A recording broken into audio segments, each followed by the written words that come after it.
بسم اللہ الرحمن الرحیم۔ مردوں کو جنت میں حوری ملیں گے تو عورتوں کو کیا ملے گا؟ مردوں کو جنت میں حوری ملیں گے تو عورتوں کو کیا ملے گا؟ اس کے علاوہ جنت میں کنواری فوت ہو جانے والی لڑکی کس کی بیوی بنے گی؟ یہ ایک سوال ہے جو آج کل بہت زیادہ دیکھنے کو ملتا ہے۔ خواتین ہی نہیں، اکثر ہمارے بھائی بھی یہ سوال کرتے نظر آتے ہیں۔ انہی سوالوں کا جواب آج ہم آپ کو بتانے جا رہے ہیں۔ نیک عورت اگر شادی شدہ ہے تو جنت میں اپنے جنتی شوہر کے ساتھ رہے گی اور شوہر کو ملنے والی حوروں کی سردار ہوگی، اور اللہ تبارک و تعالیٰ اس عورت کو ان سب سے حسین و جمیل بنائے گا، اور وہ میاں بیوی آپس میں ٹوٹ کر محبت کرنے والے ہوں گے۔ اور اگر دنیا میں عورت کی متعدد شوہر ہو، یعنی عورت نے اپنے شوہر کے انتقال یا اس کے طلاق دینے کے بعد دوسری شادی کر لی ہو، یعنی اس عورت نے 2 یا اس سے زیادہ شادیاں کی ہو، تو وہ جنت میں اپنے کس شوہر کے ساتھ رہے گی؟ اس بارے میں مختلف روایات اور اقوال موجود ہیں کہ ایسی عورت کو اختیار دیا جائے گا کہ جس کے ساتھ اس کی زیادہ موافقت ہو، اس کو اختیار کر لے، یا وہ عورت آخری شوہر کے ساتھ رہے گی۔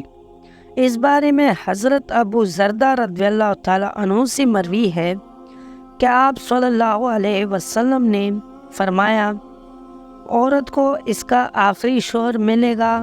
اس طرح ایک اور مقام پر بیان ہوا کہ عورت اس شوہر کے ساتھ رہے گی جس نے دنیا میں اس کے ساتھ اچھی اخلاق کا برتاؤ کیا ہوگا، اور وہ شوہر جس نے عورت پر ظلم کیا ہوگا، اس کو تنگ کیا ہوگا، وہ اس عورت سے محروم رہے گا۔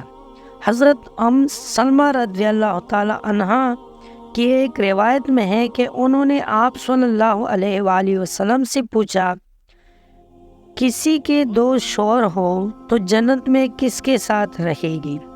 تو آپ صلی اللہ علیہ وآلہ وسلم نے فرمایا، اسے اختیار دیا جائے گا کہ وہ کسی بھی شوہر کے ساتھ رہ سکتی ہے، اور فرمایا جس نے دنیا میں اس کے ساتھ اچھی اخلاق کا برتاؤ کیا ہو، اور وہی اس کا جنت میں شوہر ہوگا۔ اے اماں سلمہ رضی اللہ تعالیٰ عنہا، اخلاق والی دنیا اور آخرت کے بھلائی لے گی، اور اگر عورت کنواری ہو، یعنی اس کی شادی سے پہلے ہی انتقال ہو گیا ہو، یا شادی شدہ ہو لیکن اس کا شوہر جنتی نہ ہو، تو جنت میں جس مرد کو بھی وہ پسند کرے گی اس کے ساتھ اس کا نکاح ہو جائے گا، اور اگر موجودہ لوگوں میں سے کسی کو بھی پسند نہ کرے تو اللہ تبارک و تعالیٰ اس کے لیے ایک مرد جنتی پیدا فرمائے گئے۔ تحریر لکھتے ہوئے کوئی غلطی ہو گئی ہو تو اللہ کا بندہ معافی کا طلبگار ہوں۔ اللہ تعالیٰ آپ کو اور آپ کے گھر والوں کو بیماریوں، مشکلات اور مصیبتوں سے محفوظ رکھے، آمین ثم آمین۔ دوستوں، آپ کو آج کی کہانی کیسی لگی؟ امید ہے کہ ویڈیو اچھی لگی ہوگی۔ اگر ویڈیو پسند آئی ہو تو ہمارے چینل کو سبسکرائب کر لیں۔ ملتے ہیں اگلی ویڈیو میں، تب تک کے لیے اللہ حافظ۔